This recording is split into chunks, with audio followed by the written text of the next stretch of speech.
companies have no regard for you as a patient. They only care about their bottom line, which is why over the years they've reimbursed less and less for physical therapy services, to the point where now, if you go to any physical therapy location that accepts your insurance, they need to see 2, 3, sometimes even 4 patients every hour just to stay afloat or even be profitable. So what does this mean? This means that you pay your copay anywhere between $25 to $75, and you go see your physical therapist. You get to spend about 15 minutes with them. After about 15 minutes, this person has to go see their next patient. So the person that you're seeing, number one, you don't spend much time with. Number two, they're completely burnt out because they see 30 people a day, 5 days a week at least.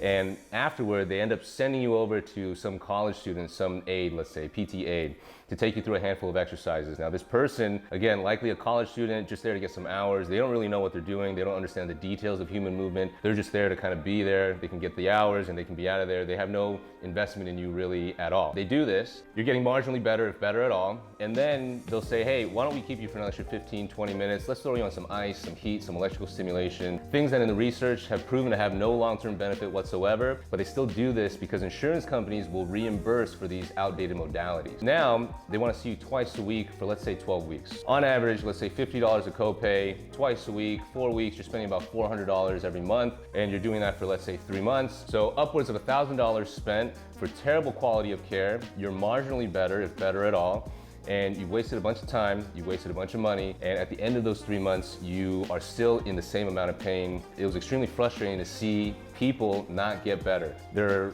part of a system, the insurance-based system, that is not built for them. It doesn't serve you. It doesn't serve the patient at all. It's profits over patients always with insurance companies. And that's largely why, in order to find a provider that has time to leverage and the attention to give you, that will provide appropriate and better outcomes for you, it requires that you operate out of network, which is why find yourself a provider who prioritizes patients over profits, who has the time to give you a thorough assessment, because there is no good treatment without a thorough assessment, and no thorough assessment can be done in 15 minutes time. So good rehab requires a committed patient, but it requires a committed therapist who has time and energy to leverage for that person. Unfortunately, if you operate with an insurance model, insurance companies are going to be dictating what this therapist can or cannot do with you, and that just does not serve you, the patient. So if you want the best outcomes, find an out-of-network provider, and that is the only way that you can find somebody who will prioritize patients over profits.